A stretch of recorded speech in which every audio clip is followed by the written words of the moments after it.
Boa noite a todos. Hoje nós vamos ter como tema principal adenoma hepático. Temos 4 convidados e quero, antes de apresentá-los, já convidar para o dia 18 mais uma sessão de discussão de casos clínicos, e a partir do mês de março nós faremos a apresentação de casos clínicos de outros estados.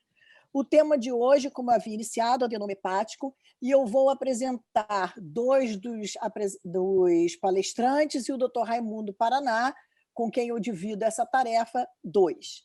Nós temos a honra de receber aqui o professor Dr. José Uíges Garcia, que é o professor titular da Faculdade da Universidade Federal e do Hospital Universitário São Carlos, em Fortaleza, que é hoje um dos grandes expoentes em transplante hepático que nós temos em nosso país. Quero agradecer muito a sua presença, a participação aqui e estar conosco aqui na Rede DOR. E o doutor Jaime Neto, que é radiologista da Rede DOR, São Luís, e radiologista do Hospital Quinta DOR, Paraná. Muito boa noite a todos, obrigado, Ana. Grande satisfação estar aqui para mais essa sessão. E hoje o tema é palpitante. Adenoma hepático é um tema palpitante. Eu tenho imenso prazer em apresentar o Rodrigo Viana, do Jackson Memorial de Miami, uma referência em transplante em todo o mundo, e nos orgulha muito por ser brasileiro. Aliás, nós temos 2 grandes orgulhos aqui no transplante Huygens e o Rodrigo. Muito feliz com isso aqui. E o meu amigo Luiz Freitas, professor titular da Universidade Federal da Bahia, patologista, pesquisador sênior da Fiocruz, e que é também o patologista de referência em hepatopatologia do Hospital Aliança, da Rede DOR, aqui na Bahia, um companheiro de longa data de pesquisa e de assistência. É um grande prazer, Ana. Você comanda aí a sessão. Só para lembrar, esse evento está sendo gravado, então vamos começar com o professor Huygens. Por favor, Huygens, assuma aí a sessão. Muito obrigada novamente.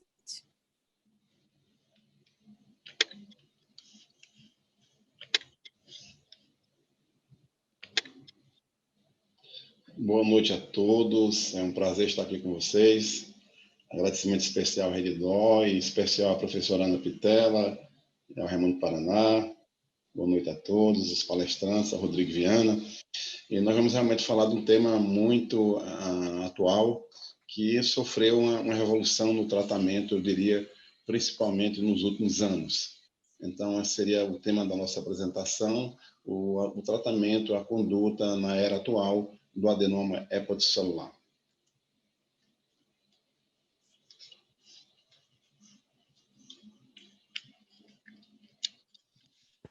Clica uma vez em cima do slide, professor. É isso. Ok. Então, vamos falar aqui rapidamente sobre a incidência, a etiologia, o quadro clínico, a classificação em subtipos, o diagnóstico de imagem. Nós vamos falar rapidamente, claro, que vai ficar a cargo do nosso colega especialista, radiologista, as complicações principais, hemorragia e malização, a gravidez que sempre gera discussão e controvérsias, a necessidade da biópsia, que é outro assunto também palpitante, os casos de adenomatose múltipla e, por último, as indicações atuais de ressecção. Então, nós sabemos que o adenoma hepatocelular é um tumor raro, em média 1 por ano por milhão de habitantes. No entanto, ele é associado fortemente ao uso crônico e prolongado de contraceptivos orais. Quando isso acontece, mais de 30 a 40, aumenta a incidência em 30 a 40 por ano por milhão de habitantes. A grande maioria são mulheres jovens na fase reprodutiva. Também tem uma associação frequente com doenças de depósito, como a doença do glicogênio tipo 1, e ainda com o uso abusivo de esteroides metabólicos, a síndrome metabólica, e mais recentemente a obesidade tem sido incrementada como uma causa, um fator que aumenta a incidência de adenoma hepático. Em relação ao quadro clínico, atualmente, o maior percentual dos casos são descobertas incidentais, geralmente é um paciente do sexo feminino, na idade fértil, reprodutiva, que vai fazer uma avaliação, muitas vezes com um ginecologista, que pede um ultrassom abdominal, vai revelar um nódulo hepático, a partir daí um método de exame contrastado e, consequentemente, um diagnóstico de adenoma. Mas quando a clínica está presente, o principal sintoma é a dor no quadrante superior direito do abdômen, e ainda as complicações principais, que são a hemorragia espontânea, que incide variando de 20% a 40%, a maioria das vezes é intratumoral, causando uma dor aguda, ou, menos raramente, mais grave, a intraperitoneal, quando rompe a cápsula, isso é mais frequente até nos tumores mais subcapsulares, pode levar, inclusive, em algumas situações, até um choque hipovolêmico. E a malignização, que, embora mais rara, tem toda a sua gravidade.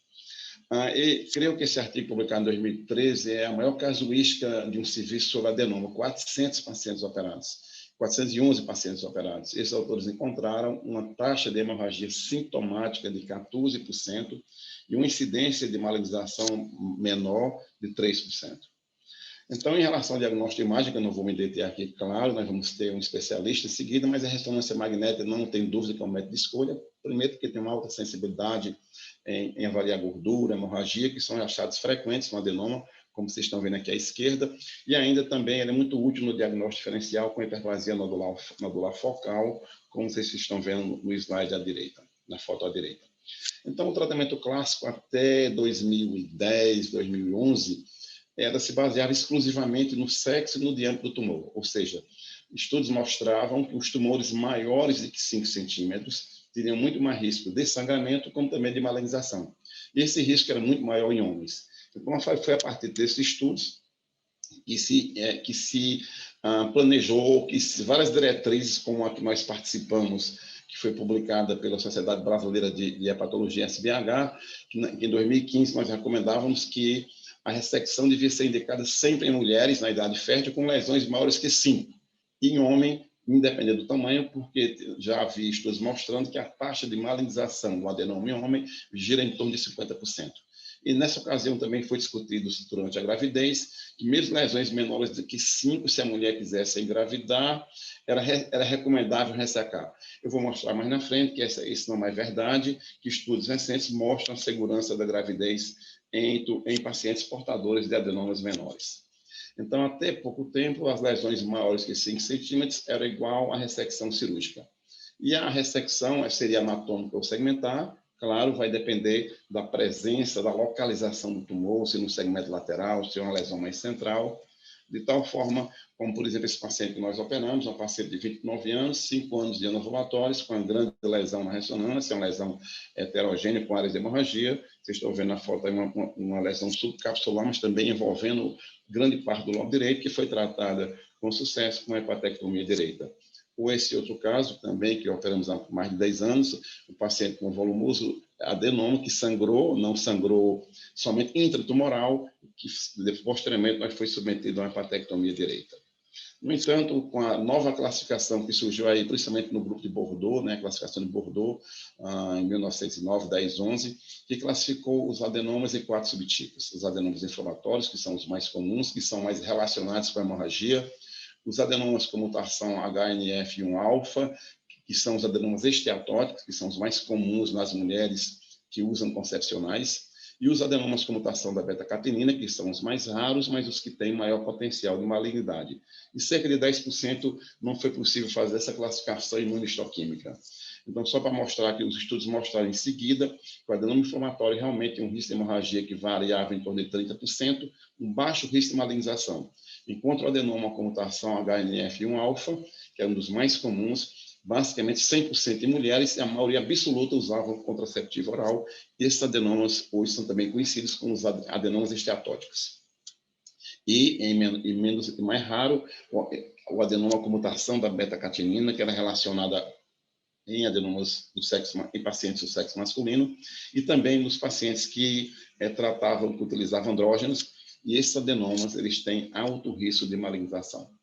Então, vários trabalhos da literatura, como este do grupo francês, em 128 casos, mostraram claramente, que vocês estão vendo aqui, que a associação do carcinoma hepatocelular, da malignização com beta-catenina. Os 6 casos que malignizaram, num estudo de 128 casos, eram os pacientes que apresentavam, eram os adenomas que apresentavam mutação da beta-catenina. Mas outro estudo também no grupo francês, publicado em 2011, eles mostraram, em geral, em mulheres, 4% de malização. Então, esse estudo mostrou que em homens havia quase 50% de malização, e isso ocorria principalmente nos tumores maiores de 5 centímetros. Então, esse grupo francês recomendou que a ressecção devia ocorrer sempre em homem. Diagnóstico de adenoma em homem é igual à ressecção cirúrgica, devido ao alto risco de malignização e por ser a maioria desses adenomas terem mutação da beta-catenina. No entanto, mulheres acima de 50 anos que não estavam em uso de anticoncepcional, a ressecção também estaria indicada. E esses autores recomendavam que somente as lesões menores de que 2 centímetros, mesmo os adenomas relacionados ao uso de anticoncepcional, poderiam ter tratamento conservador. As lesões maiores que 5, esses autores recomendavam cirurgia. Em 2016, a Associação Europeia para o Estudo do Fígado publicou um guideline recomendando, por exemplo, o adenoma no sexo feminino, que houvesse a suspensão do contraceptivo oral, que elas deviam perder peso e um acompanhamento. Se houvesse um crescimento maior que 20% ou o tumor ultrapassasse 5%, havia uma recomendação de ressecção. A embolização passou a ser utilizado principalmente naqueles casos mais complexos de localização central, perto de grandes vasos, que a ressecção poderia envolver um risco maior. E aí, a partir de 2010, 2011, esse artigo mais recente, que em 2019, mostrou a importância da ressonância magnética no diagnóstico específico dos tipos de adenoma, principalmente o adenoma HNF1-alfa, que é o adenoma esteatótico, que foi possível, nesse estudo, em 88% dos casos, fazer esse diagnóstico. E o adenoma inflamatório também foi possível, em mais de 80%, fazer o diagnóstico específico com ressonância magnética. E esses autores também mostraram que a malignização estava mais presente nos tumores maiores. E não houve nenhum caso de hemorragia em tumores menores que 5 centímetros, mostrando que a ideia do tumor de 5 centímetros realmente está relacionado tanto com um percentual maior de sangramento, como também de malignização. Então, o diagnóstico de imagem, hoje nós vamos ter a seguir, ele pode diferenciar esses 2 subtipos, apesar de, na prática, a radiológica do nosso meio, isso não acontece com frequência. Depois a gente vai ter essa discussão com o radiologista. Nós não recebemos com frequência um laudo de ressonância magnética, o radiologista informando: adenoma hepatocelular inflamatório, ou adenoma hepatocelular com mutação HNF1-alfa, adenoma esteatótico. Isso é muito importante, porque isso aí vai nos direcionar sobre o tratamento cirúrgico. E, para complicar, agora, recentemente, já houve uma nova classificação, com mais 4 subtipos, 8 subtipos ao total, envolvendo ainda separação com exon, radicais de beta-catenina. Então, isso aqui ainda está em estudo, isso foi uma publicação muito recente, mostrando a subdivisão com 8 subtipos de adenoma hepatocelular. Recentemente, o grupo do HC de São Paulo, do Paulo Hermann, todos nós conhecemos, ele publicou um trabalho muito interessante, que ele fez uma revisão muito extensa da literatura, artigo publicado em 2020, e fez uma análise clínica, uma análise crítica dessa nova classificação, com 8 subtipos, que para ver essa classificação você precisa de uma peça cirúrgica completa, um complexo processo de molecular de identificação. Nós vamos ter aqui um patologista que vai realmente vai adentrar mais nesse tópico, e que não é reprodutivo ainda, por enquanto, na prática clínica. Então, vamos ficar realmente ainda com a classificação inicial em 4 subtipos. Uma das complicações mais frequentes do adenoma hepatocelular é a hemorragia aguda. Então, o que nós devemos fazer nos pacientes que sangram agudamente? Então, esse é um trabalho também recente do grupo francês. Em 263 casos, eles notaram que 56%, ou seja, 21% dos pacientes apresentaram sangramento. E todos eles tinham tumores maiores que 5 centímetros. Daí mostrando a importância do tumor maior risco de sangramento. E que dessa série, o primeiro sintoma, em 95%, foi sangramento. A maioria deles intratumoral. O sangramento agudo, mesmo contido, causa dor. E ainda o percentual de ruptura da cápsula e sangramento intraperitoneal, que confere uma maior gravidade. Esses autores também viram muito claramente, recomendaram que, na maioria das vezes, é possível estabilizar por medidas clínicas e não operar naquela fase. Você deve evitar a cirurgia. A cirurgia em último caso. E, quando é realizada, na maioria das vezes, o mais utilizado é fazer um packing, ou seja, empacotar o fígado e planejar no pós-operatório um procedimento definitivo. E que, nessa situação, hoje, a embolização transarterial é o gold standard. Porque você consegue, na grande maioria das vezes, parar o sangramento. O paciente deve, depois de resolvido, ter um período de observação, isso é muito importante. Não adianta, não deve fazer nenhuma intervenção, porque tem que esperar a inflamação desaparecer, o hematoma desaparecer, e muitas vezes o tumor pode desaparecer. Ou então pode ter um down stage, um tumor cair, geralmente um adenoma inflamatório, cair para um diâmetro menor que 5 centímetros e ter uma conduta conservadora. Então, nesse estudo, em 40% dos casos que foi realizada uma quimioembolização, uma embolização transarterial, foi possível evitar a cirurgia com essa conduta postergada de analisar ou tomar uma decisão após 3 a 6 meses. Isso aqui é um caso também do nosso grupo, que nós publicamos, que foi um caso semelhante, que teve uma ruptura na fase aguda e nós operamos tardiamente, porque ainda havia uma lesão muito grande, e o paciente foi submetido, nesse caso, a uma hepatectomia direita, sem maiores decorrências. Outro ponto muito importante, sempre discutido no adenoma, é o risco de crescimento e ruptura. Isto, os estudos mostram que ocorre por estímulo hormonal durante a gestação. No entanto, em um trabalho também recente, de 2020, esses autores acompanharam de maneira prospectiva, um estudo muito importante, 51 gestações de pacientes com adenoma menor que 5. E o que foi que aconteceu? Que somente 25% dos casos houve crescimento. E não foi um crescimento importante, foi um aumento médio de 14 milímetros durante a gestação. E esses pacientes foram acompanhados com ultrassom periódico a cada 2 meses. E 50 gestações aconteceram de forma natural, sem intercorrências. Somente um paciente que o tumor cresceu, ultrapassou 7 centímetros, e a equipe achou por conveniente fazer uma embolização na 26ª semana, que ocorreu sem maiores complicações. Então, hoje, em pacientes que querem engravidar, que têm adenoma menor que 5, não há indicação de intervenção. É seguro ter uma gestação com acompanhamento periódico.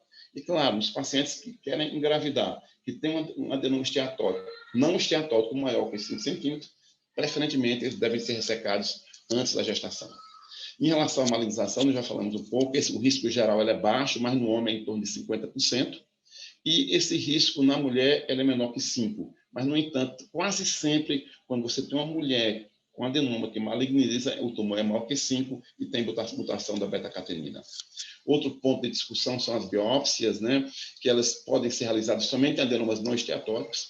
Lembrando que a maioria das vezes a ressonância vai dar o diagnóstico, e duas indicações principais. Nos casos raros, um diagnóstico diferencial entre hiperplasia nodular e adenoma inflamatório, ou ainda quando você tem um adenoma maior que 5, numa localização complexa, que não foi possível especificar o tipo pela ressonância e você quer afastar a beta-catenina para evitar uma ressecção maior. Então, nesses casos, é interessante a biópsia, porque você podia fazer um procedimento menor, por exemplo, uma embolização transarterial. E o transplante de fígado tem uma indicação, por exemplo, outra discussão na adenomatose múltipla ressecável. No Brasil, existe essa situação especial, ele pode ser contemplado, mas nós sabemos como esse estudo europeu, multicêntrico, mostrou que isso é uma raridade, a indicação hoje é muito rara, porque a maioria dos adenomas na adenomatose múltipla são esteatóticos, não tem indicação cirúrgica, e que só estaria indicado transplante quando você tivesse adenoma inflamatório ou comutação da beta-catenina, volumose e ressecáveis. Ou então, homens com muitos adenomas irressecáveis, aí sim, com potencial de malignidade, o transplante de fígado poderia ser indicado. Então, o estudo, essa revisão do grupo do HC de São Paulo concluiu, muito interessante, com a revisão da literatura, que mulheres com adenoma não esteatótico maior que 5%, somente eles têm que ter um período de observação de 6 meses, suspensão do anticoncepcional. Tem na literatura de haver redução, principalmente os menores que 7.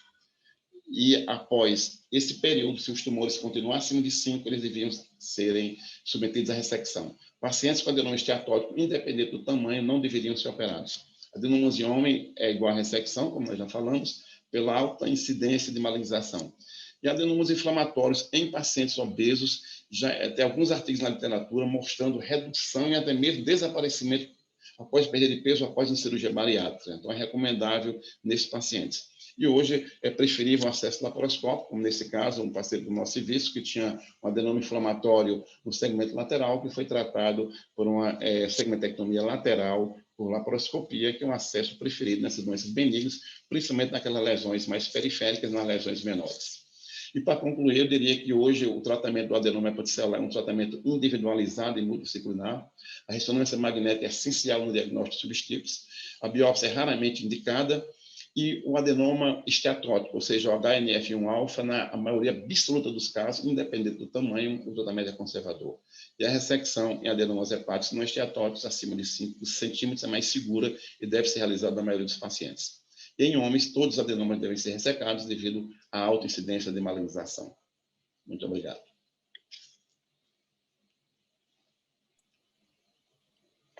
Obrigada. Vamos deixar a discussão para o final. Muito obrigada pela sua brilhante palestra, como sempre, professor Luiz.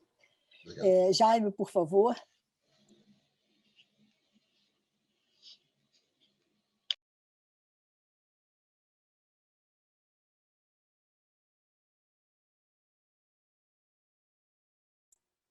Jaime? O áudio está fechado, professor. Ativar. Cadê a minha...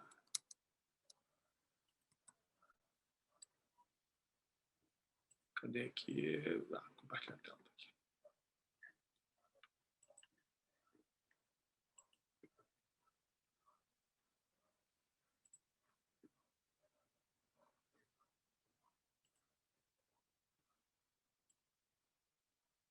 Tudo certo aí?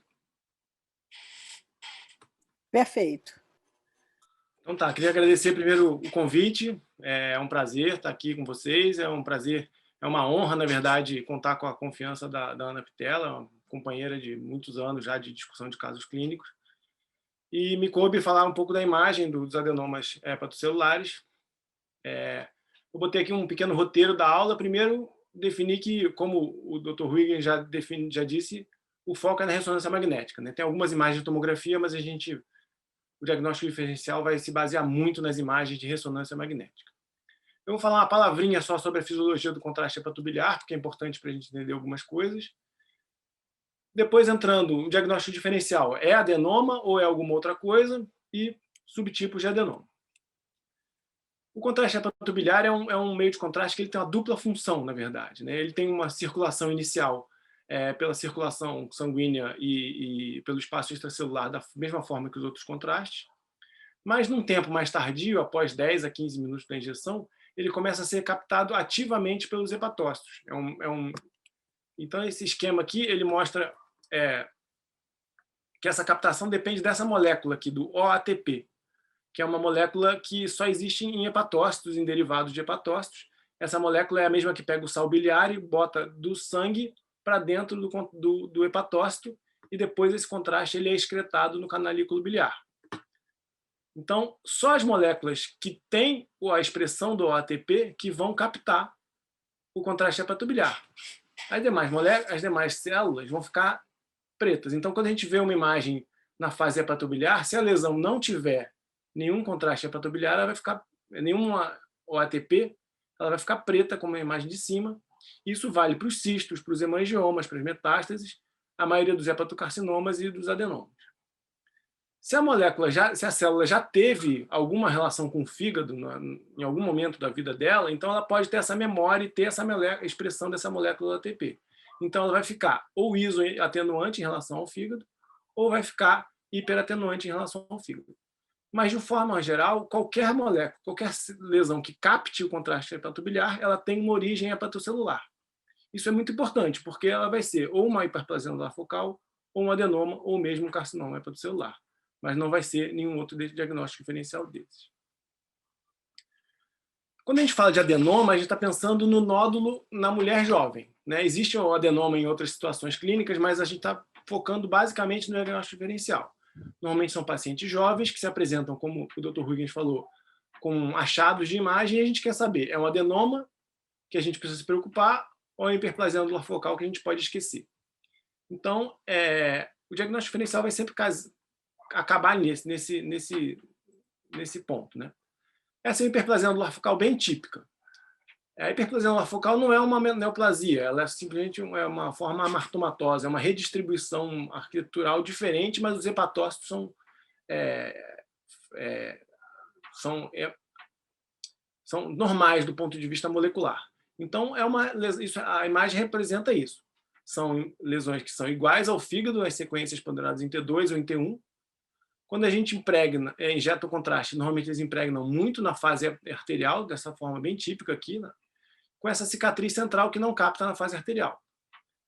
Na fase hepatobiliar, olha aqui o contraste sendo excretado nos canalículos biliares. A lesão tende a captar mais do que o resto do parênquima, com a cicatriz central. Então, essa é uma hiperplasia anular focal bem típica, e quando a gente vê essa imagem, a gente pode fazer esse diagnóstico com bastante tranquilidade. Vamos ver um outro caso aqui, uma lesão com sinal parecido com o fígado, levemente hipointenso em T2, com uma área central mais hiperintensa. Tem uma leve queda de sinal na sequência T1 fora de fase, um pouquinho de gordura, mas bem pouco. Estudo dinâmico aqui, a primeira imagem sem contraste, depois a fase arterial. A lesão capta bastante, com uma cicatriz central ali que não capta. Na fase hepatobiliar, a gente viu que a lesão captou mais do que o parênquima, então, novamente, eu sugeri uma hiperplasia anular focal. A paciente voltou alguns meses depois reclamando de dor, e repetiu o exame, a lesão tinha crescido bastante.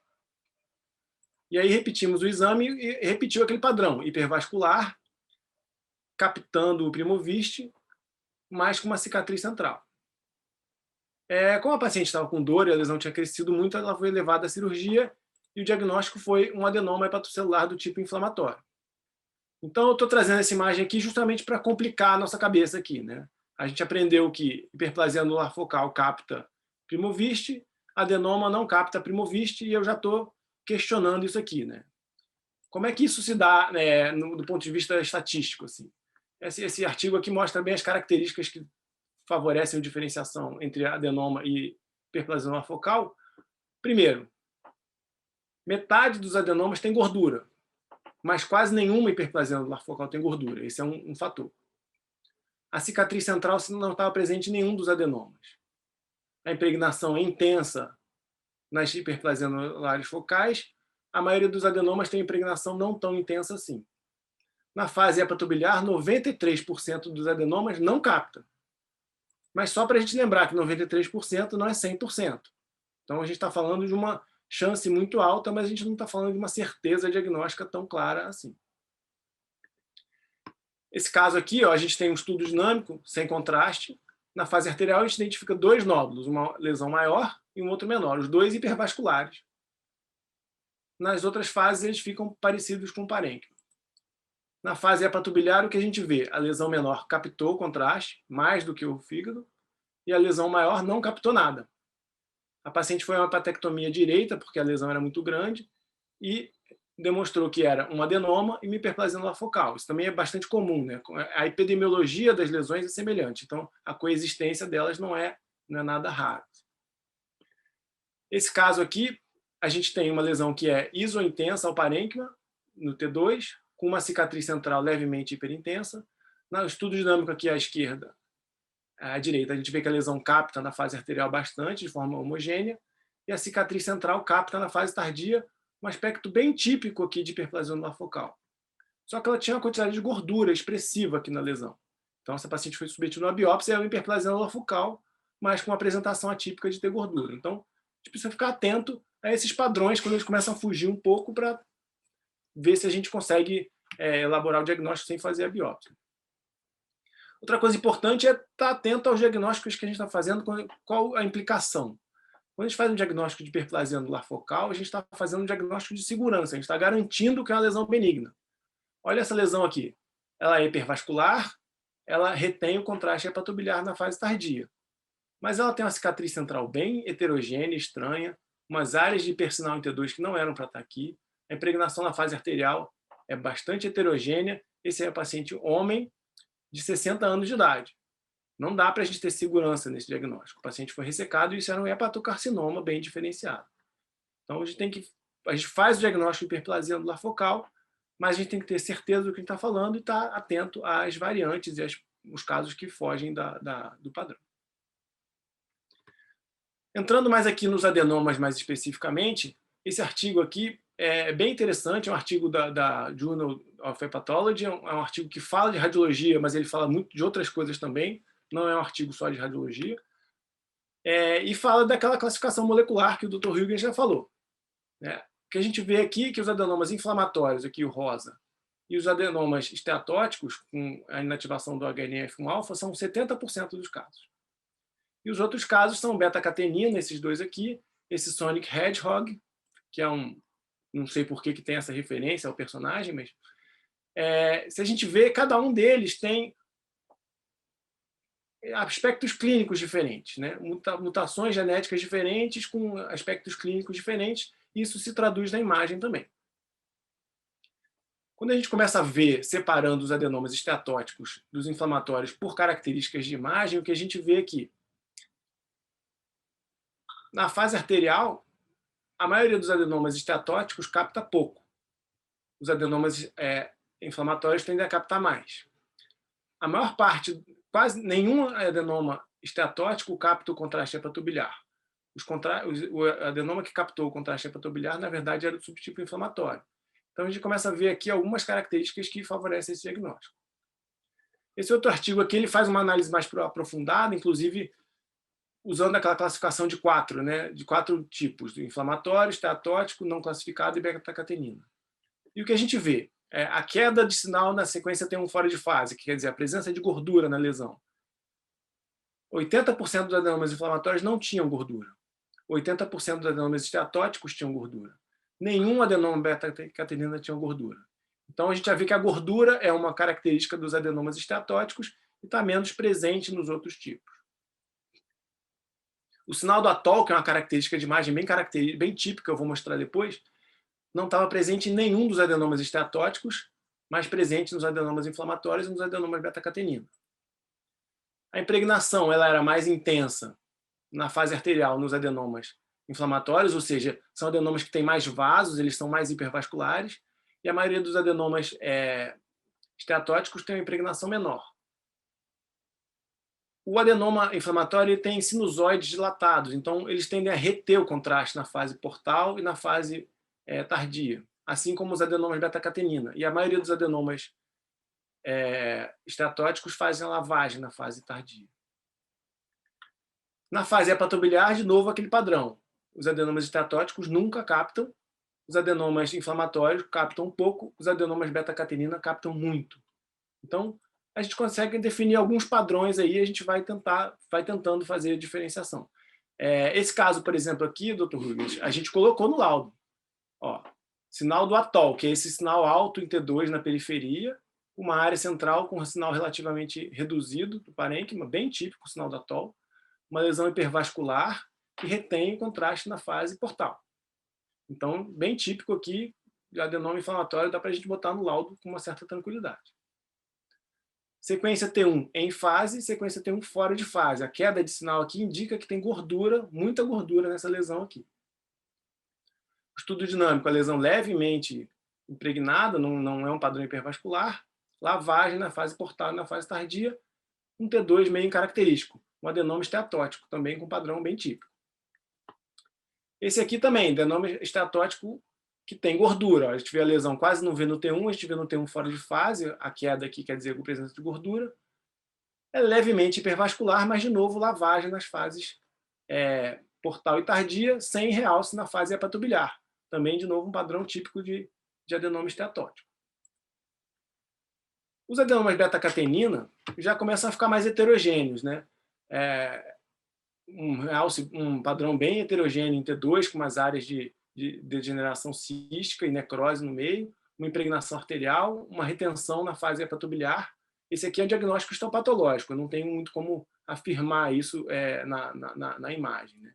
Eu ficaria até com medo disso aqui, será que isso aqui não é hepatocarcinoma bem diferenciado? A gente vai ficar sempre nessa diferenciação. Eu acho que talvez até para o patologista fazer esse diagnóstico numa biópsia seria difícil. Esse é um artigo, também exame de imagem de artigo, um padrão de Sonic Hedgehog. Eles têm muita tendência ao sangramento. Esses focos de sinal alto em T1 aqui no meio são focos de sangramento, áreas de sangramento, no meio da lesão. Então, esse também é um diagnóstico que a gente não tem muito como fazer na imagem, vai sair mais na patologia. Quase sempre essas lesões acabam ressecadas antes de biópsia, né? E só porque a doutora Ana me pediu para falar sobre adenoma, semana passada apareceu essa paciente aqui. Chegou lá no Quintador com dor abdominal, tinha uma lesão grande no lobo esquerdo e com essa área mais densa de permeio aqui. Quando a gente injeta o contraste, a gente vê que a lesão captou muito pouco, captou só na periferia. A paciente estava estável hemodinamicamente, tinha uma outra lesão aqui, um outro nódulo aqui na tomografia.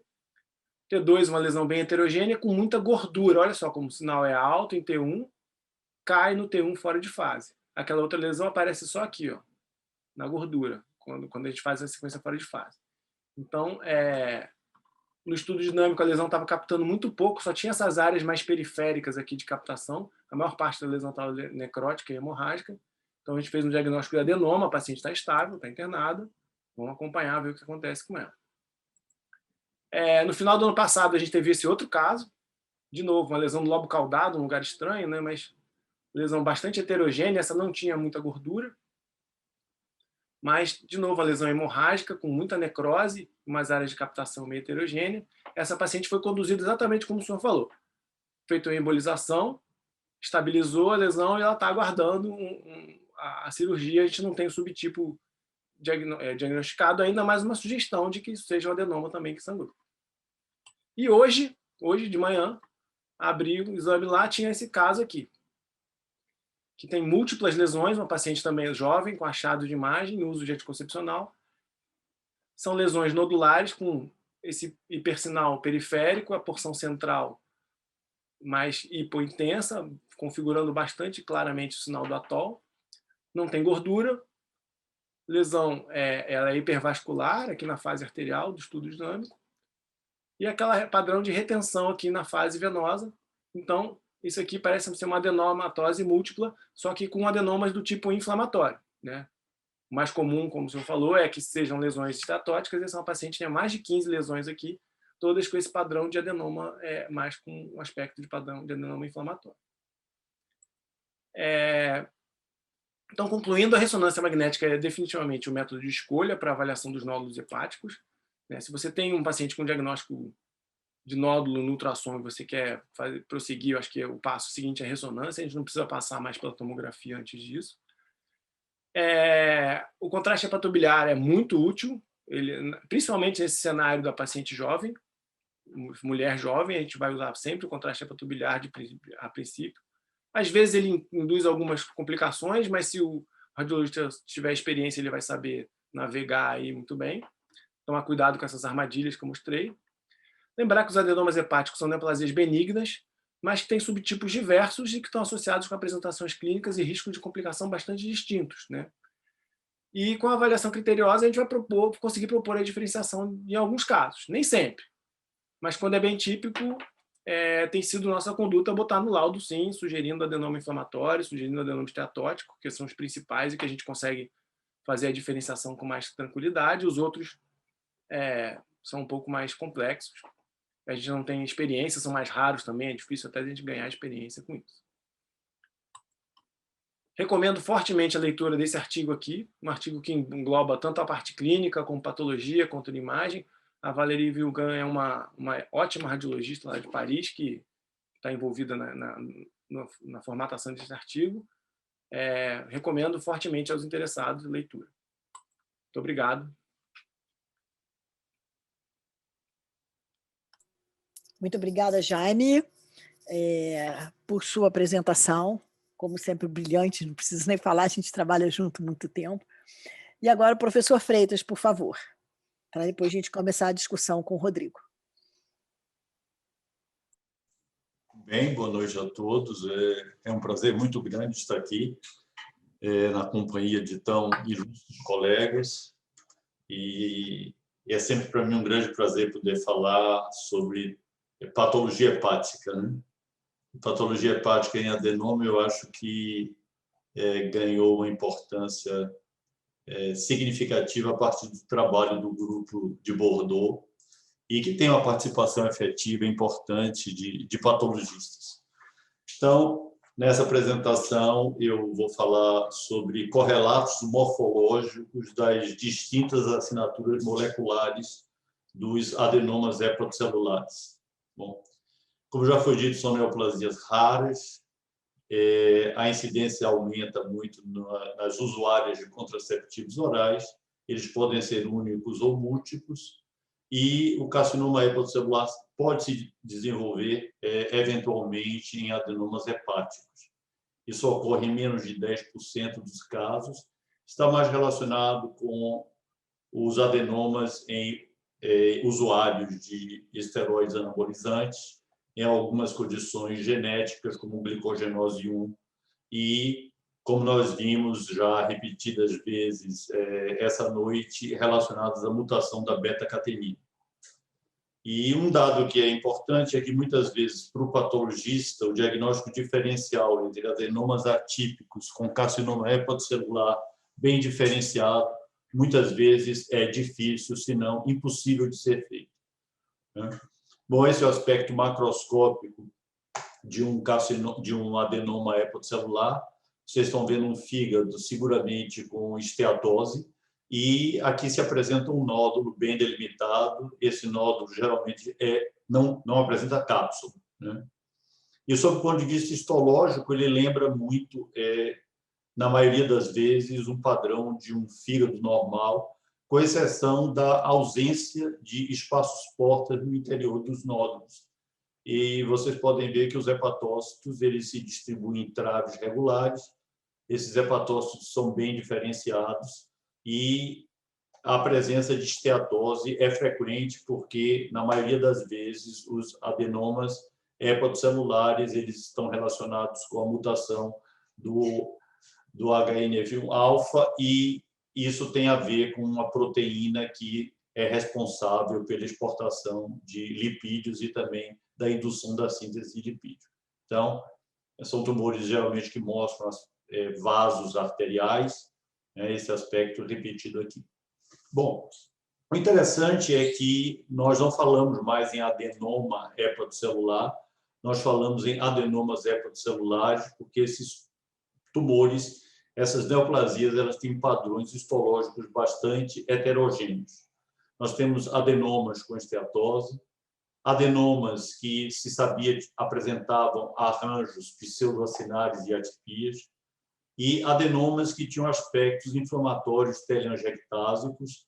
Durante algum tempo, eles foram erroneamente identificados como variantes da hiperplasia nodular focal telangiectásica.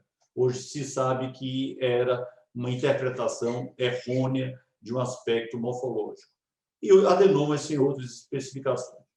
Como o professor Hildings colocou muito bem, o grupo francês, sobretudo o grupo de Bordeaux, trouxe uma contribuição muito importante ao, inicialmente, dividir os adenomas hepatocelulares em 4 variantes moleculares, com seus correlatos morfológicos e com alguns correlatos de imagens, como nós acabamos de ver apresentado por Jaime Neto. Uma variante que tem inativação do HNF1-alfa, que representa 35% a 40% dos casos. Os inflamatórios telangiectásicos, que representam 40% a 45% dos casos. E várias mutações relacionadas com a ativação inflamatória, né? Então, você tem uma que é uma mutação dessa GP130, né, que está relacionada com IL-6, a via do STAT3 e do JAK1. Tá? Então, esse nós vamos ver depois que eles expressam, por causa disso, marcadores que permitem ao patologista identificar com bastante segurança essa assinatura molecular. A ativação da beta-catenina está presente em 10% a 15% dos casos. É interessante chamar a atenção que, como os que me precederam chamaram a atenção, essa variante daqui tem sido subdividida em outras assinaturas moleculares a depender da extensão das mutações. No exon 3, pode haver mutação no exon 7 e no exon 8, e mesmo no exon 6, diferentes mutações, se são deleções ou se são mutações em hotspots, elas têm significados e expressões diferentes. E um grupo que era considerado como não classificado, e como o Jaime Neto chamou a atenção, hoje se sabe que uma parte desses tidos como não classificados antigamente, eles hiperexpressam elementos da via do Sonic Hedgehog, que é uma via muito importante na diferenciação hepatocitária, na proliferação da célula e em outros fenômenos da biologia dos hepatócitos. Bom, os adenomas relacionados com a inativação do HNF1-alfa nesses casos predominam mutações somáticas, ocorrem principalmente em mulheres e em uso de contraceptivos orais, são adenomas ditos típicos, têm atipias nucleares, geralmente são tumores múltiplos, mas eventualmente eles podem ser múltiplos, sobretudo quando relacionados com mutação de um dos alelos na célula germinativa, e está relacionado com o diabetes precoce, né? Diabetes da maturidade, mas que ocorre precocemente. Ele tem esteatose na maioria dos casos, mas deve-se chamar a atenção que na maioria não é em todos os casos. E, sob o ponto de vista imunistoquímico, a regulação de uma proteína, que é essa Liver Fat Acid Binding Protein, ela deixa de expressar, ela está negativa em 100% dos casos, né? Então, esse gene ele inibe a gliconeogênese, ele estimula a glicólise, né? Ele estimula a síntese de ácido graxo e ele silencia essa proteína e, por isso, ele tem esteatose. E aqui está uma representação da hiperexpressão dessa... não é bem da hiperexpressão, na realidade, quando há mutação, essa proteína não é expressa. Vocês estão vendo aqui um típico adenoma relacionado com a mutação HNF1-alfa, esteatótico, e aqui nós estamos vendo que, no tumor, há o absoluto silenciamento da expressão dessa proteína, do LFAB1, né? Vocês veem aqui, presente no fígado normal e no adenoma completamente silenciado. Esse é um caso de nossa série, vocês veem claramente um adenoma com esteatose. Observem aqui que no limite entre o fígado normal e o fígado neoplásico, nós podemos ver claramente a expressão da proteína através da imunistoquímica e a proteína silenciada no adenoma. Bom, o outro tipo é o adenoma dito inflamatório ou telangiectásico. Nem sempre ele é telangiectásico e, às vezes, a inflamação é muito discreta, né? Então, essas são as mutações que estão relacionadas com o desenvolvimento desse adenoma. Ocorre um ganho funcional dessas vias daqui e, com isso, a expressão de proteínas inflamatórias, ou melhor dizendo, proteínas de fase aguda. Então, a proteína C reativa está hiperexpressa e o amiloide sérico A também está hiperexpresso nesses casos, né? É interessante chamar a atenção que eles representam 40% a 50% das séries, pelo menos da série francesa, não tem predomínio de sexo. É interessante chamar a atenção que esse tipo de adenoma tem sido descrito relacionado com obesidade, síndrome metabólica e uso abusivo de álcool, então existe um grupo aqui peculiar. Em geral, eles são únicos. E a característica morfológica dele é que eles apresentam vasos distróficos, dilatação sinusoidal, como nós vamos ver, focos inflamatórios e reação ductular. Esse é o único adenoma no qual nós encontramos a presença de ductos biliares, né?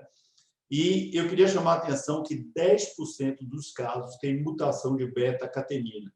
E se a gente correlaciona a mutação de beta-catenina com risco de desenvolvimento de carcinoma hepatocelular, isso é importante para um tipo de adenoma que tem uma frequência relativamente alta, 40% a 50% dos casos. Esse é o aspecto microscópico desses adenomas, aqui representado por essa dilatação sinusoidal, bem nítida. Veja que eles podem expressar quantidades variáveis de esteatose. A esteatose pode ser de mínima, mas pode ter esteatose significante. Aqui no detalhe nós podemos ver uma grande dilatação sinusoidal e focos de infiltrado inflamatório. Esse é um caso de nossa série, mostrando aqui a expressão de amiloide sérico A, né, esse aspecto bem característico, presente no tumor e ausente na periferia. Um dado que é muito importante é que, para que esse diagnóstico seja feito, é imprescindível que no fígado não neoplásico não haja expressão dessas proteínas, tá? E aqui a proteína C reativa. positiva no tumor, absolutamente negativa fora do tumor. Os adenomas relacionados com a mutação de beta-catenina, eles ocorrem em 10 a 15% dos adenomas hepáticos. Estão relacionados, como eu já chamei a atenção, à deleção do exon 3, de mutações no exon 7 ou 8 da beta-catenina. Isso leva a um acúmulo nuclear e citoplasmático da proteína, e a beta-catenina, no núcleo, ela é ativadora de proliferação celular. Tá? A beta-catenina está envolvida na sinalização do WNT beta-catenina e aparece ativada em grande número de casos de carcinoma hepatocelular. Isso já se sabia antes dessa classificação. E a mutação na beta-catenina, ela leva à hiperexpressão de glutamina sintetase e da GPR49, que podem ser avaliados por imunistoquímica. Isso é muito importante como marcador para se identificar casos com mutação de beta-catenina. Então, aqui está mostrando que, quando há mutação de beta-catenina, essas duas proteínas elas são hiperexpressas. Esse tipo de adenoma ele é mais frequente em homens e em mulheres sem uso de contraceptivos orais. Ele apresenta atipias celulares e arquiteturais em mais de 60% dos casos. Eles têm maior risco de transformação, associação com carcinoma hepatocelular. E em 46% dos casos da série francesa, os casos com mutação de beta-catenina estavam associados com carcinoma hepatocelular ou foram considerados lesões limítrofes, né? Então, uma característica histológica importante é a presença de arranjos pseudocinares, colestase. Esse é um caso da série francesa, mostrando aqui a beta-catenina no núcleo. Lembrar que a expressão normal da beta-catenina é na membrana, porque ela faz parte dos complexos de contatos intercelulares. Quando ela muta, ela migra para o núcleo e ativa, então, uma série de vias a partir daí. E esse daqui é um correlato da ativação, porque a glutamina sintetase é um drive da beta-catenina. Então, uma expressão densa e homogênea da glutamina sintetase é o que se observa. Aqui chamando a atenção, né, para que a mutação de beta-catenina, em 46% dos casos da série francesa, já tinha associação com o carcinoma hepatocelular. E chamando também a atenção de que adenomas inflamatórios, eles podem apresentar também mutação da beta-catenina. Como o professor Hilde chamou a atenção, hoje se sabe que mutação da beta-catenina pode ser uma mutação de beta-catenina muito ativa e, portanto, com maior risco de desenvolvimento de carcinoma hepatocelular. E tem um padrão morfológico relacionado com isso, que é essa expressão densa da glutamina sintetase, que está aqui representada.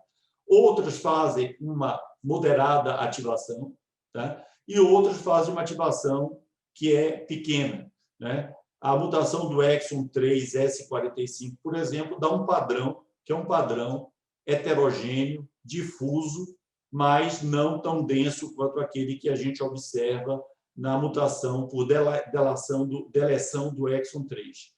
E as outras mutações, no exon 7 e no exon 8, elas mostram um padrão que lembra muito o padrão normal, ou seja, a presença focal da expressão de glutamina sintetase.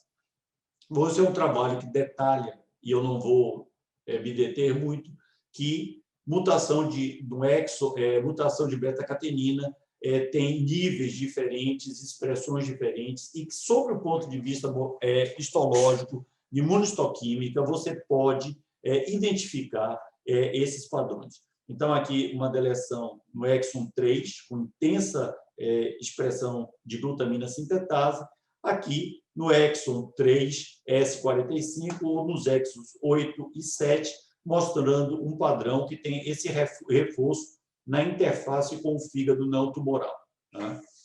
Nesse trabalho eles mostram, né, que os casos de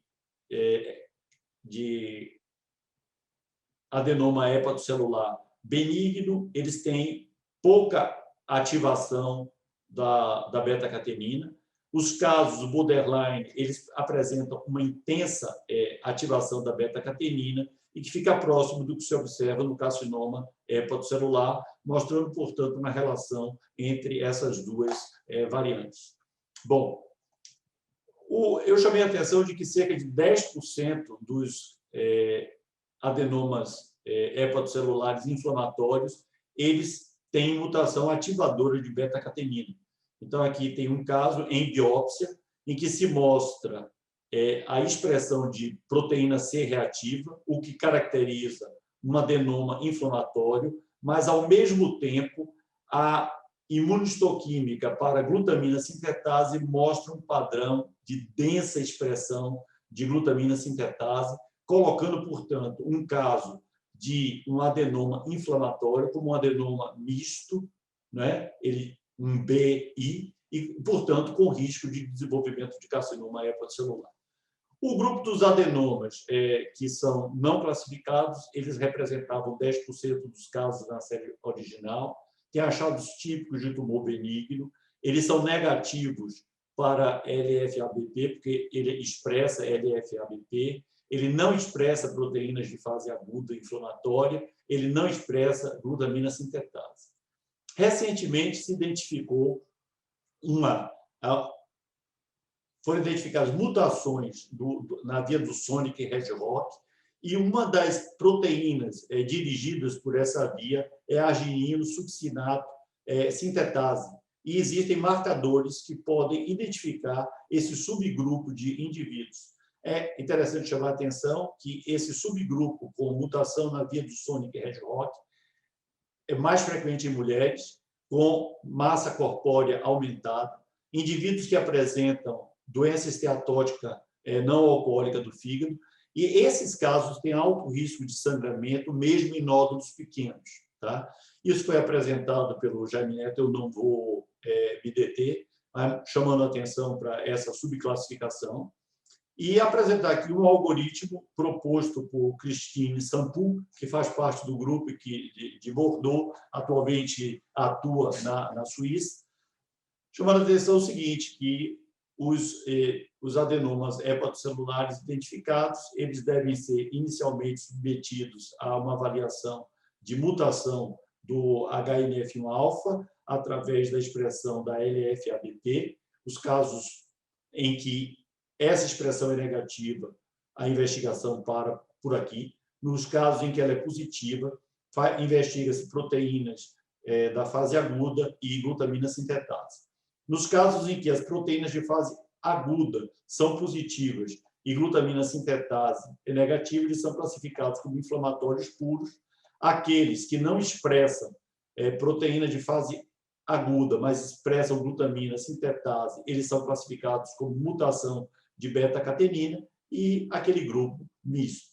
Eu não vou me deter nessa classificação, mas seria uma proposição já usando os 8 grupos e mostrando que existem correlatos morfológicos e imunistoquímicos que permitem identificar com certa margem de segurança, se você levar em consideração a expertise de quem está fazendo a análise, os diferentes subgrupos. Né? Chamou-se a atenção, às vezes, da dificuldade do diagnóstico diferencial entre hiperplasia nodular focal e adenomas. E a glutamina sintetase, que nos ajuda a identificar a mutação da beta-catenina, ela também permite separar adenomas de hiperplasia nodular focal, porque a glutamina sintetase apresenta uma expressão em mosaico, como vocês estão vendo aqui. E essa expressão em mosaico, ela é particular dessa entidade. Então, para finalizar, adenomas hepáticos são neoplasias heterogêneas. Há correlatos morfológicos, imunistoquímicos, moleculares e radiológicos dessas variantes. O risco de desenvolvimento de carcinoma hepatocelular tem relação com a assinatura molecular das mutações. Então, a mutação da beta-catenina está presente. A imunistoquímica traduz distintas assinaturas moleculares. Um dado interessante é que adenomas múltiplos podem ter assinaturas moleculares distintas. Isso é importante. E condutas terapêuticas distintas podem se basear nos dados moleculares. Bom, muito obrigado. Muito obrigada, professor Freitas. Rodrigo, agora é com você a discussão. Obrigado, parabéns aos três pelas apresentações. Elas se complementam, né? O Huygens mostrou muito bem o tratamento cirúrgico do adenoma. O Jaime fez uma apresentação fantástica sobre a radiologia, e o Luiz fechou com chave de ouro na patologia.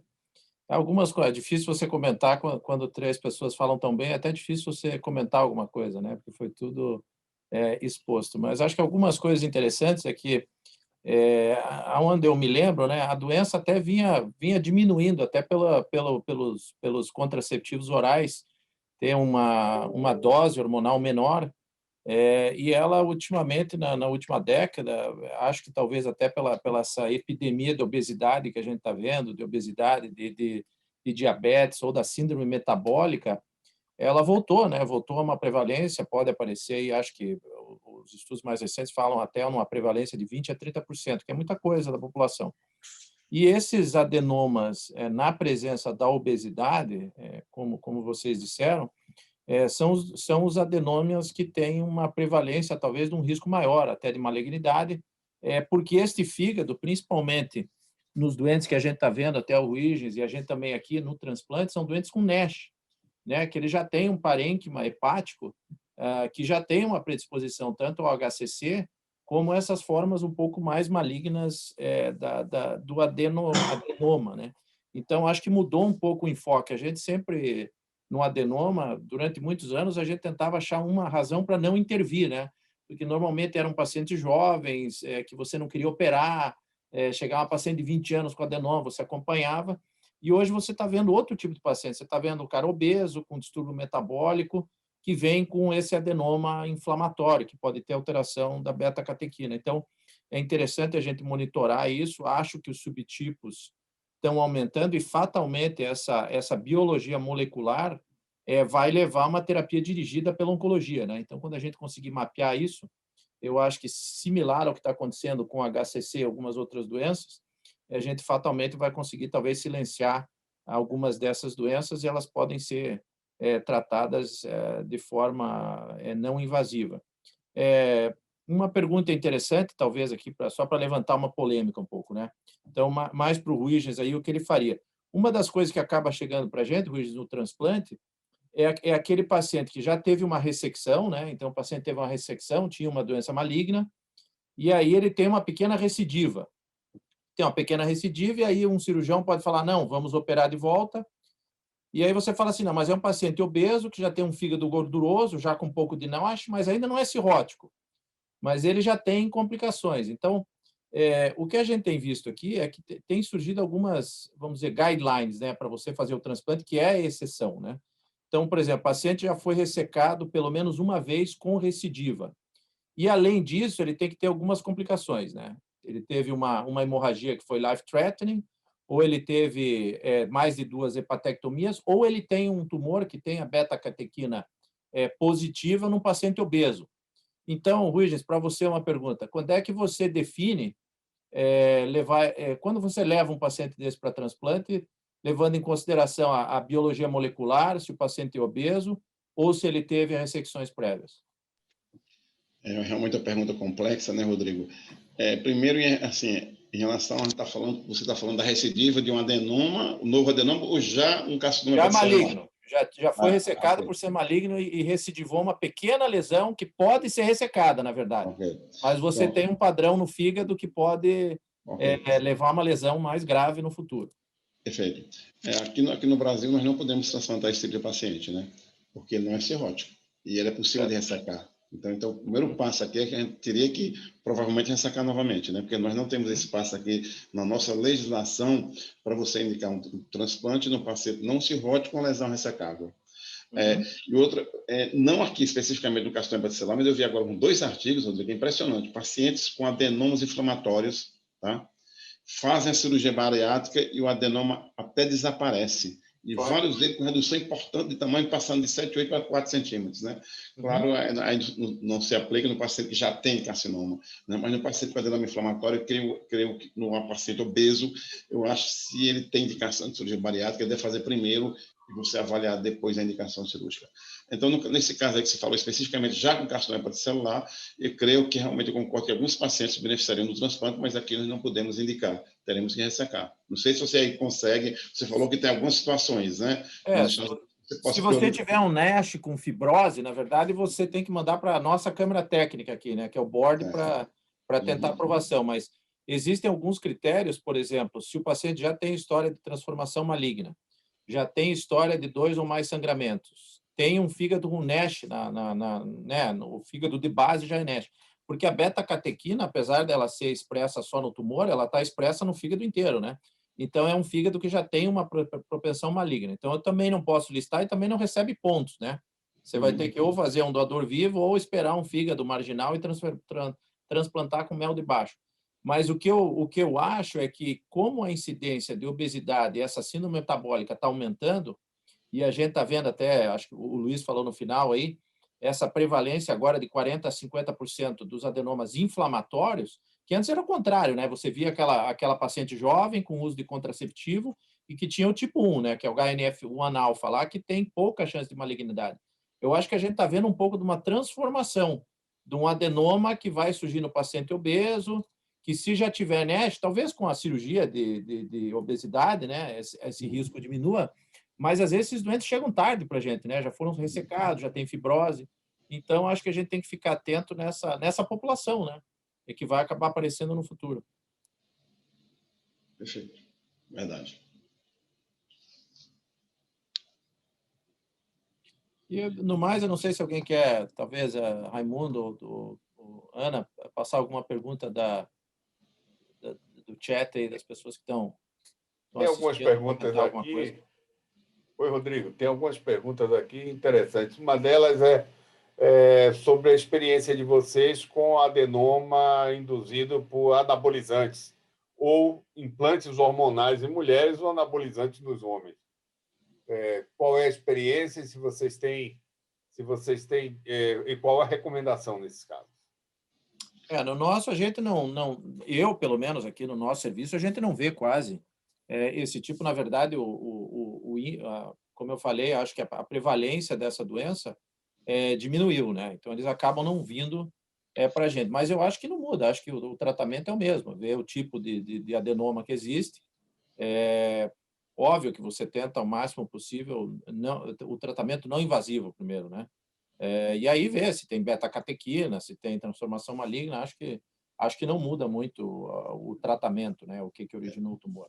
Só complementando, viu, Paraná? Só complementando, porque esse paciente, nós já tivemos alguns casos, esses pacientes que são homens, né? A maioria deles, né? Que usa androgênicos, e a maioria deles tem mutação da beta-catenina, né? E aí ele vai entrar no que o Rodrigo falou, ele vai entrar no homem com adenoma.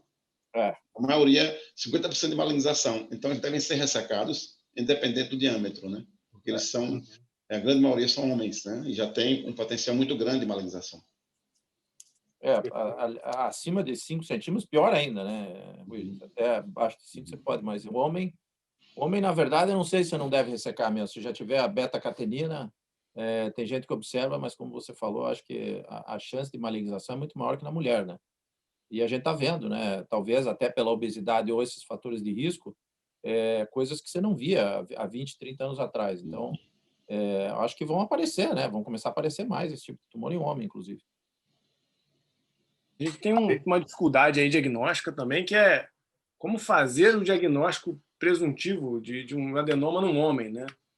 Uma lesão nodular, heterogênea, num homem, a gente vai pensar vai para o carcinoma, né? Vai ser sempre estar no diagnóstico diferencial da imagem ali. Então, a gente faz um diagnóstico presuntivo de adenoma num cenário muito específico. É uma mulher jovem que tem um padrão de imagem. Essa mesma imagem num homem, eu já não vou ter tanta certeza assim do diagnóstico diferencial com um carcinoma hepatocelular. E não sei se o Luiz poderia comentar alguma coisa, mas será que a biópsia vai dar essa segurança de se é hepatocarcinoma ou não? Talvez lesão nodular meio heterogênea em homem vai acabar em cirurgia anyway, né? Exato, até como o Luiz falou, né, até é difícil na biópsia, uma peçazinha pequena, biópsia por agulha, você diferenciar um adenoma do carcinoma hepatocelular bem diferenciado. Então, eu acho que essas lesões, se você no homem não é HNF, é uma lesão sólida, não é HNF, não é hemangioma, então, geralmente, ou é um adenoma ou um carcinoma hepatocelular, e invariavelmente esse paciente tem que ir para ressecção cirúrgica. Concordo plenamente com você. Em homem, sim. O problema é que, com esses implantes hormonais ricos em testosterona, as mulheres que adentram o consultório falando grosso, né, com uma massa muscular bem avantajada. Mas daí você trata como homem, né? Eu vi um caso recente, mas retirou o implante hormonal, era um tumor grande, nós discutimos na nossa sessão de nódulo, comprimia a cava.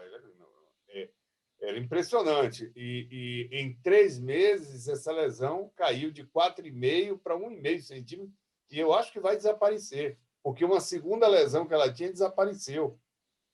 É uma nova etapa, porque esses implantes hormonais a gente nem sabe a quantidade que tem e o que é que tem. É G1, G2, G3, G4, G5, G6, e por aí vai.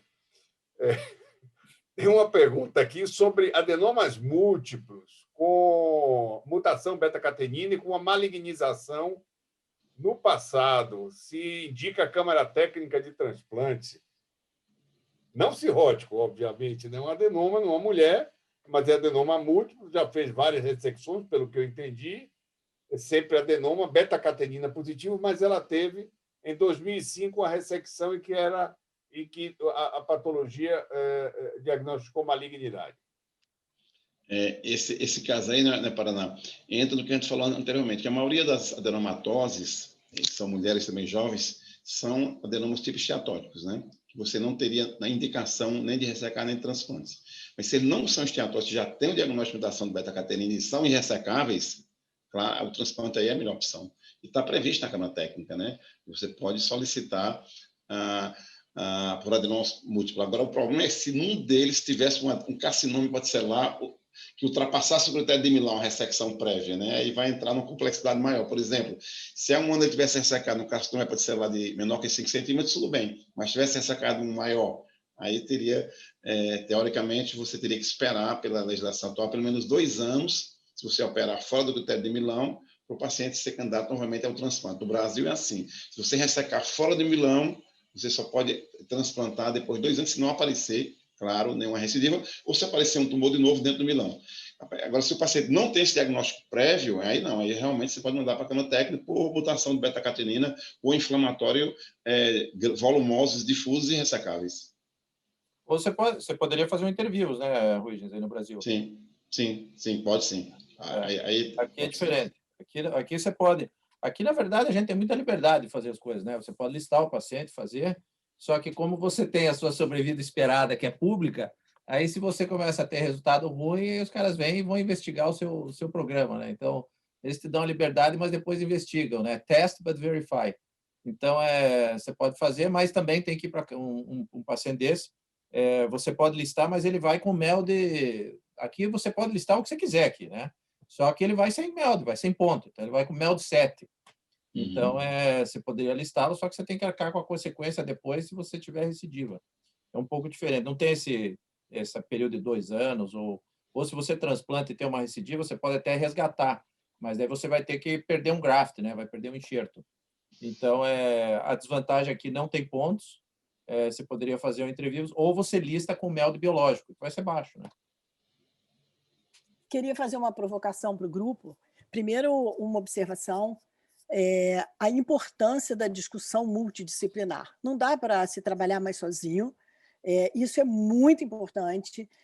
Nós temos essa boa mania lá no serviço de fazer uma discussão multidisciplinar sempre, e eu costumo brincar e dizer, olha, se um errar, porque o outro deixou errar, então tem que ser multidisciplinar.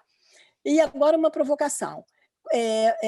Fica mais simplista quando nós temos uma mulher com adenoma que faz uso de anticoncepcional, alguma coisa que a gente fala, retira o anticoncepcional e vamos acompanhar.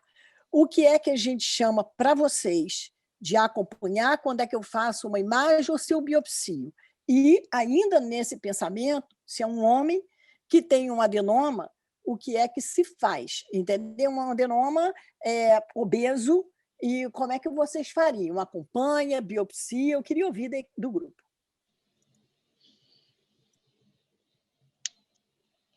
Posso começar, então? Então, Ana, começando em relação às mulheres, né, que fica mais fácil, né? Como você falou, como a gente falou aí na apresentação, até depois eu queria ouvir do Jaime já uma pergunta para ele, se hoje é possível você afirmar esse adenoma esteatótico. Bom, fechou. Porque se você tem uma mulher com adenoma, história de concepcional adenoma esteatótico, está muito claro, não opera, somente acompanhar um exame de imagem, eventualmente até com ultrassom mesmo. Agora, se você tem um adenoma que não é esteatótico, aí ele vai entrar no grupo. Se não é esteatótico, ele é o quê? Ele é inflamatório, até mais comum do que o beta-catenina. Aí já entra, se ele for maior que 5 centímetros, ele já entraria para a cirurgia. E a suspensão do anticoncepcional, alguns estudos, apesar de ter estudos de queda, mas geralmente uma queda assim, até 7 centímetros, ele pode cair para menor que 5. Mas você não vai encontrar um tumor de 10, 15 centímetros que ele vai reduzir para menor que 5, né?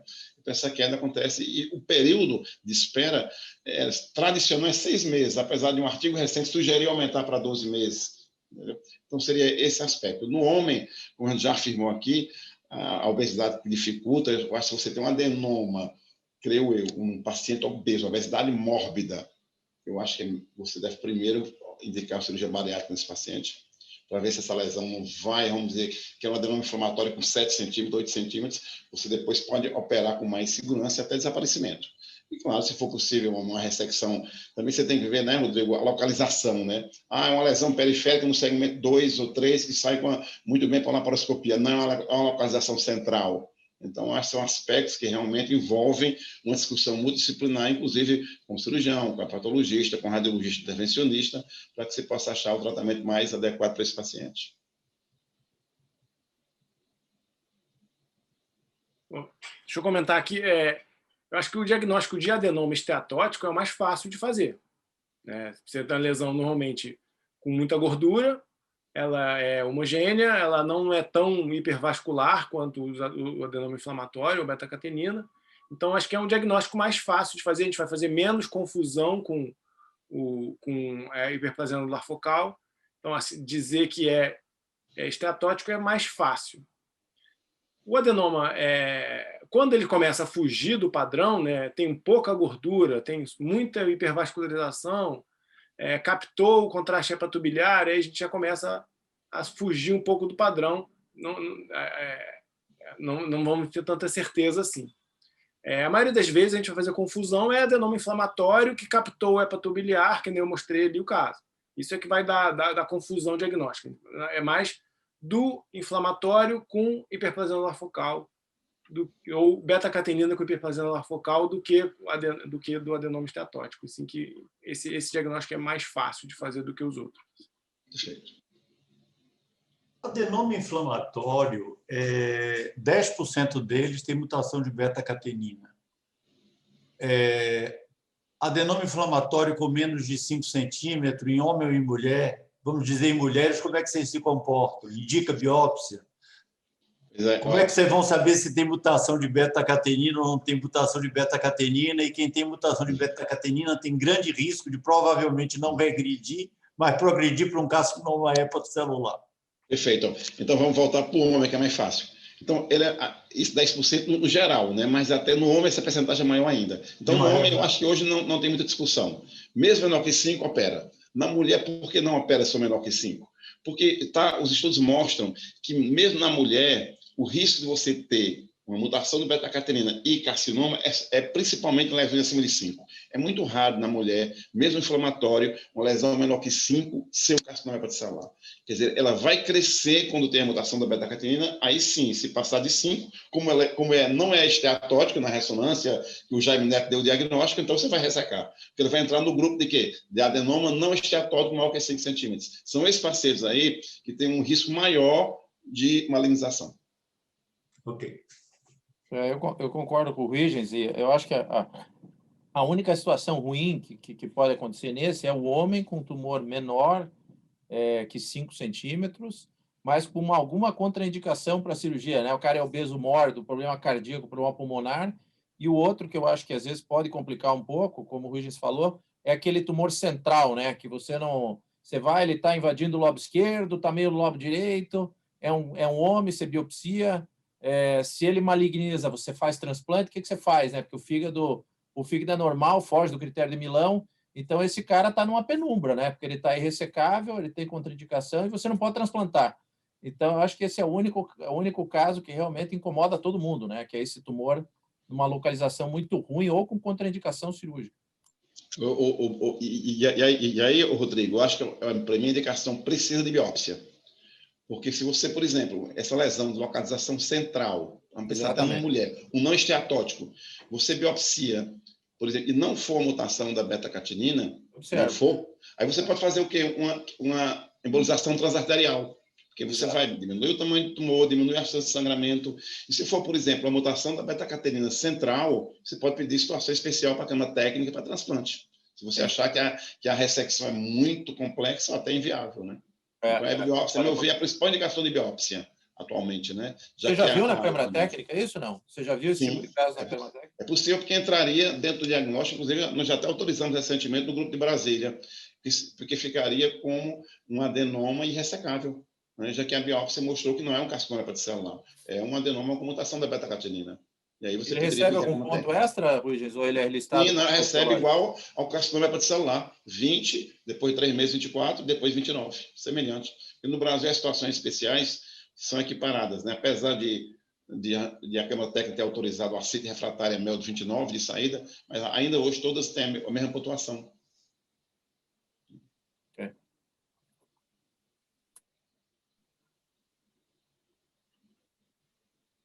Muito bom. Mais algum comentário, Paraná?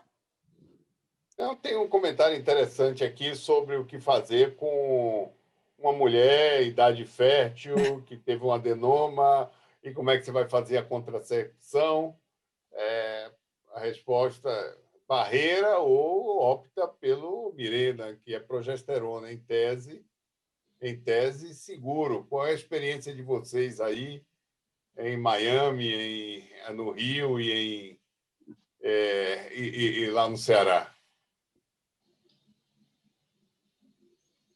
A nossa em Miami realmente é contraindicar o contraceptivo com hormonal, né? E barreira, né? Usar camisinha ou diafragma, ou o que seja. A princípio, parar com a contracepção, né? Com o contraceptivo oral. Exato, também nós achamos que nós sempre, quando você tem um diagnóstico, nós contraindicamos também. Agora, os altos médicos, que foi falado aqui, talvez o Mirena tenha um risco bem menor. E eu achei interessante, que eu acho que o que você tem hoje, que é aquela mulher que, eu até mostrei aquele artigo interessante, né, que tem nódulos, adenoma menor que 5 centímetros, né? Antes você ficava muito preocupado, contraindicava a gravidez, queria operar antes. Eu acho que hoje você tem segurança para deixar a gestação transcorrer normalmente, só acompanhar. Eu acho que isso aí foi esse artigo recente, eu acho um trabalho prospectivo, bem desenhado, ele acompanhou 51 gestações prospectivamente, né? Então, isso é muito importante, eu acho que isso aí mudou esse paradigma de contraindicar a gestação em adenomas de qualquer diâmetro, claro. E se for maior que 5, lógico, não foi esteatótico, né? Aí sim, o ideal é ressecar antes da gravidez, né? Último comentário, o problema não é acompanhar a gravidez, o problema é quando a mulher tem o adenoma, quer engravidar e vai precisar fazer indução. E aí, porque isso a gente conhece muito pouco, não é? Porque a indução é uma modificação hormonal, nada fisiológica, previamente à concepção, né? Então, essa é uma situação que está em aberto. Muito bem. Ana? Nós cirurgiões mandamos para o patologista quando acontece isso, né? É verdade. E agora está na moda a indução. É difícil, a conversa é difícil, o acompanhamento é difícil. E o que a gente tem visto é que você fala não, mas já chega com a indução feita. Não tem jeito. A maioria, é difícil. Maioria. Gente, olha só, foi excelente. Eu quero aproveitar para convidar novamente, 18 de fevereiro, discussão de casos. Nosso tema de março será imunização. A gente está preparando com muito carinho. Em março teremos apresentações de casos, talvez fora do Rio de Janeiro, a gente de Salvador, a gente agregar. Vamos lançar um desafio, e eu não sei quem vai querer capitanear esse desafio. Nós temos um desafio aí pedido pelo Dr. Jorge para montarmos hepatologia DOR. Eu acho que ela está crescendo, começou embrião, hoje está maior. Nós temos muito trabalho, muito protocolo para desenhar, e um desafio é organizar o Adenoma Brasil. Eu acho que em formas de laudo, de radiologia, anatomopatologia, conduta, quando indica transplante. Então, o desafio está lançado. Eu acho que a ideia é agregar valor, não é dividir, é agregar. E nós vamos precisar de muitos e muitos braços pelo Brasil inteiro, porque isso não é um desafio para uma nem duas pessoas, nem Paraná, nem eu. A gente apenas assume uma tarefa aí de organizar, mas a ideia, Patologia DOR, é isso. Cada dia nós temos mais pessoas aderindo, nós começamos com 120 pessoas, 9h30 temos 71 pessoas, e provavelmente o Rodrigo ainda vai entrar num transplante. Rodrigo, você é brasileiro, é Patologia DOR e está conosco. Muito obrigada a todos, foi um prazer imenso. Vou deixar o Paraná fechar, porque ele fala muito melhor que eu. Muito obrigada mesmo, e aos convidados, em especial, e a todas as pessoas que entraram e estiveram logadas até agora, o nosso muito obrigada pela hepatologia DOR. Ok, Paraná. Prazer imenso estar aqui com minha querida amiga Ana Pitella, amiga de muitos anos, desenvolvendo esse projeto. Vocês são todos parte desse projeto. Sempre digo, é um projeto inclusivo, que está só começando e vai muito longe. Muitíssimo obrigado a todos, especialmente aos palestrantes. Obrigado, até a próxima. Boa noite. Aprendemos muito também nessa discussão. Obrigado, aprendi muito. Boa noite, obrigado. Parabéns a todos. Parabéns, obrigado. Boa noite. Obrigada. Boa noite, gente. Obrigada mesmo.